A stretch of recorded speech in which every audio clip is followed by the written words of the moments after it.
The evolution of Batman. The Dark Knight, one nickname for Batman, is a name that's layered with meaning. Batman is a classic superhero, but the modern-day Batman is a far more complex character than he was 70 years ago. Over time, he has evolved from an invincible crime fighter into one of the most human superheroes. One who is often faced with dilemmas that challenge his morals and conscience. The nickname Dark Knight fits the character we know today because Batman is always in pursuit of justice, but who finds that difficult sacrifices must often be made along the way. Batman was created in 1939 by artist Robert Kane, who was inspired by crime novels, another comic character called Zorro, and an earlier horror film called The Bat. Because Kane preferred more realistic heroes, Batman was not given superpowers. Instead, Bruce Wayne, Batman's alter ego, is extremely rich and can afford many useful tools and weapons, such as the Batmobile, a car with special capabilities. Batman's original suit and iconic bat signal have endured as well.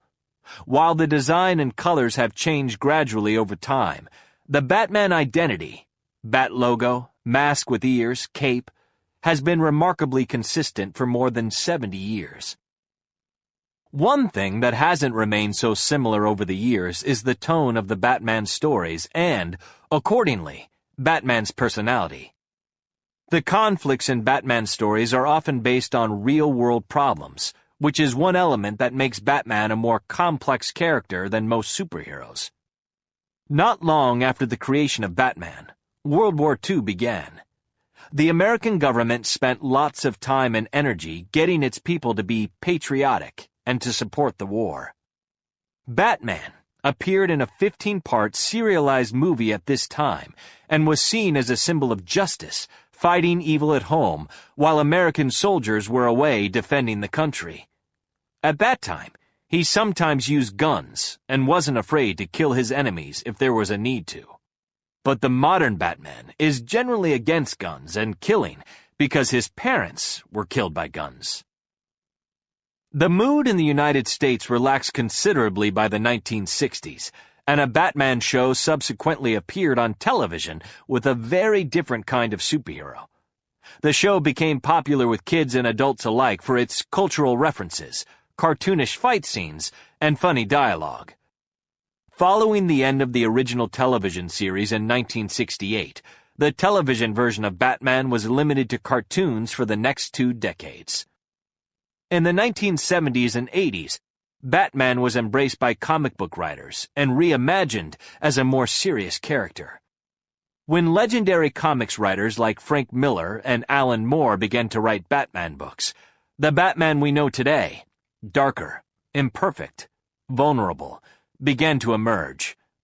Miller is often credited with taking the comics genre to a new level with his Batman book, The Dark Knight Returns, which was among the first to incorporate real-world elements, such as corrupt politicians and poverty.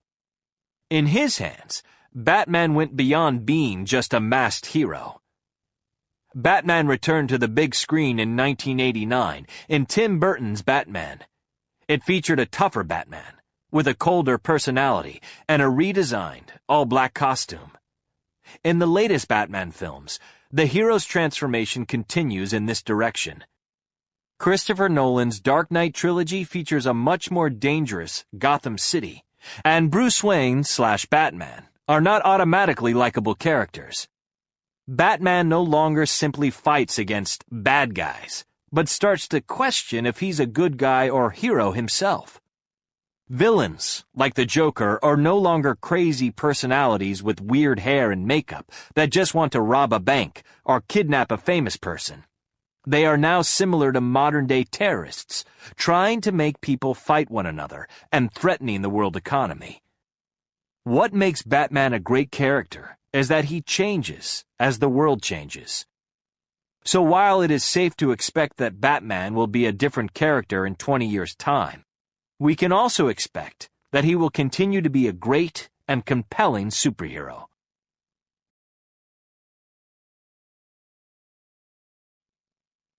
Graphic novels come to life. Superhero movies based on comic books have long been good business for Hollywood. Some of the most successful superhero movies, like The Avengers, 2012, The Dark Knight, 2008, and Spider-Man, 2002, have earned upwards of $400 million each at the box office. The appeal of superhero movies is obvious. They bring familiar and well-loved characters to audiences, and these long-running comic series can easily be extended into movie sequels. Thanks to the success of these movies, more serious comic books, such as graphic novels, have also been adapted for the big screen. The term graphic novel became popular in the 1980s when people wanted to distinguish between the colorful comic books aimed at kids and more complex stories aimed at older, more mature readers. While classic comic books feature crime-fighting superheroes, graphic novels cover many genres and are frequently about real-life issues. Ghost World by Daniel Clowes, which follows two friends through the summer after their high school graduation, is an early example of a graphic novel that was made into a film. Another recent graphic novel adaptation is Marjane Satrapi's Persepolis, which documents her youth in Iran during and after the Islamic Revolution of 1979. Watchmen by Alan Moore and Dave Gibbons is a great example of a graphic novel that has been successfully adapted for film. The only graphic novel to appear in Time magazine's list of the best 100 books since 1923, Watchmen was also a box office hit, earning more than $180 million around the world. Director Zack Snyder says movies based on graphic novels appeal to movie audiences because they are deep, vivid stories. Watchmen is thick and complicated and violent and political and critical of America, Snyder says. It's huge. But taking a graphic novel off the page and onto the screen isn't as simple as it sounds. The most challenging part for screenwriters and directors is attempting to make a movie that deviates from the original.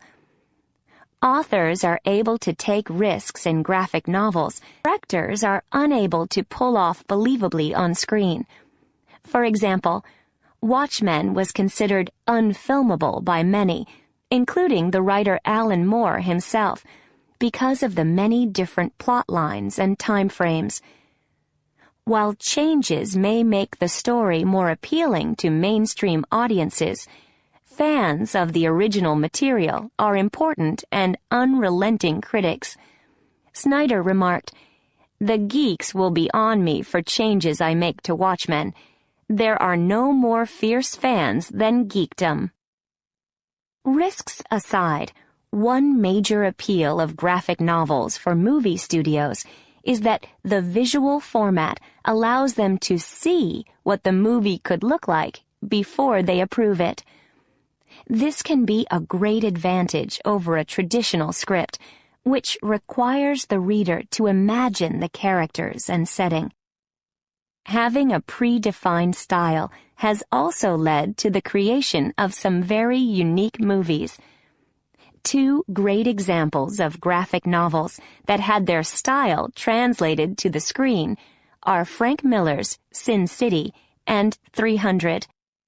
The film adaptation of Sin City retains the original story's dark look and feel because the directors, Miller and Robert Rodriguez, shot it in a shadowy black and white style with only certain colors allowed, such as the bright yellow of the main villain.